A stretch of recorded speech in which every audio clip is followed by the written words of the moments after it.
মন্দিরময় শহর পূর্ব বর্ধমানের কালনা। আর এই কালনা শহরেই ট্যুরিজম সার্কিট তৈরির বিষয়ে আগ্রহী পূর্ব বর্ধমান জেলা প্রশাসন।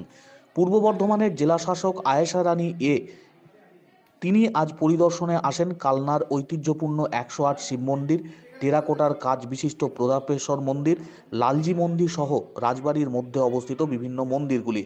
কোন কোন বিষয়গুলিকে অগ্রাধিকার ভিত্তিতে ট্যুরিজমের আওতায় নিয়ে আসা যায় সে বিষয়ে আলাপ আলোচনা করেন। স্থানীয় এলাকার তাঁত শিল্পীদের সঙ্গেও কথা বলেন জেলা শাসক। তাদের সুবিধা অসুবিধার কথাও জানেন তিনি। পাশাপাশি আগামী দিনে কিভাবে অনলাইন মার্কেটিং করে তারা তাঁতের ব্যবসা চালিয়ে যাবেন সেই বিষয় নিয়েও তাঁতিদের সঙ্গে কথা বলেন জেলা শাসক। পরিদর্শনে হাজির ছিলেন কালনার মহকুমা শাসক শুভম আগরওয়াল, কালনা পৌরসভার উপপৌরপতি তপন পোরেল সহ অন্যান্যরা। মন্দিরময় শহর কালনা, প্রচুর স্থাপত্য কীর্তি ছড়িয়ে রয়েছে নানা জায়গায়। সেই সমস্ত স্থাপত্য কীর্তিকে ঘিরে যদি পর্যটনের নজর দেওয়া যায় তাহলে পর্যটন ক্ষেত্রে যেমন গতি আসবে, অর্থনৈতিক ক্ষেত্রেও বিকাশ ঘটবে। পূর্ব বর্ধমানের জেলা শাসক তিনি কালনার বিভিন্ন মন্দির এবং স্থাপত্য কীর্তি ঘুরে দেখলেন। এছাড়াও মহকুমা প্রশাসনের দায়িত্বপ্রাপ্ত আধিকারিকরা, পৌরসভার কর্তৃপক্ষ তারাও উপস্থিত ছিলেন।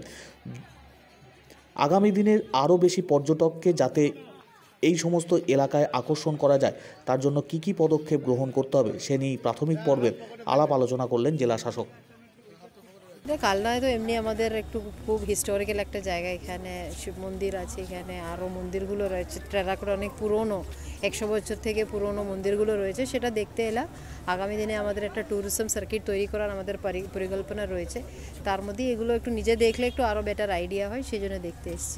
দারুণ কাজ, অসাধারণ কাজ, বলার কোনো ভাষা নেই। হ্যাঁ, কয়েকটা তাঁতিদের ওখানে গিয়েছিলাম, তাদের সুবিধা কী আছে, আর সরকারের তো প্রচুর স্কিম রয়েছে, সেগুলো কী করে তাড়াতাড়ি ওনাদের হাতে পৌঁছে দেওয়া যায়। অনেক লোকের তো অলরেডি পেয়ে গেছে, আরও যেগুলো বাকি আছে সেগুলো নিয়ে আমরা আগামী দিনে কাজ করার জন্য পরিদর্শনে গিয়েছিলাম। ভালো কাজ হচ্ছে, ওদের আরও একটু মার্কেটিং সাপোর্ট, আরও কিছু সাপোর্ট দরকার। গভর্নমেন্টের নতুন স্কিম এসছে, সেগুলো নিয়ে আগামী দিনে তাদের সঙ্গে আমরা 1 to 1 বসে কথা বলে আলোচনা করে কাজগুলো করব। আমাদের প্রায় এখন তো একটা অনলাইন একটা বড় প্ল্যাটফর্ম, সেভাবে তাদেরকে কি করে একটা অনলাইন মার্কেটিংয়ের ট্রেনিং দেওয়া যায়, তাদের আগ্রহ আছে কিনা সেগুলো নিয়ে আজকে কথা বললাম। তাদের আগ্রহ রয়েছে, সেভাবে এসডিওকে নির্দেশ দেওয়া হচ্ছে আগামী দিনে তাদের পুরো ডাটাবেস তৈরি করে ওদেরকে একটা প্রশিক্ষণ দেওয়ার ব্যবস্থা করার জন্য।